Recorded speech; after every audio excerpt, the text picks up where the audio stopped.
you should contact your own insurance company and make what's called an uninsured motorist claim.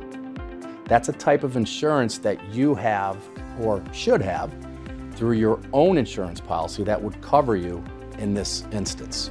That's a very important type of insurance coverage that you have to be offered by your insurance company. It would be just like making a claim against the other person's insurance company.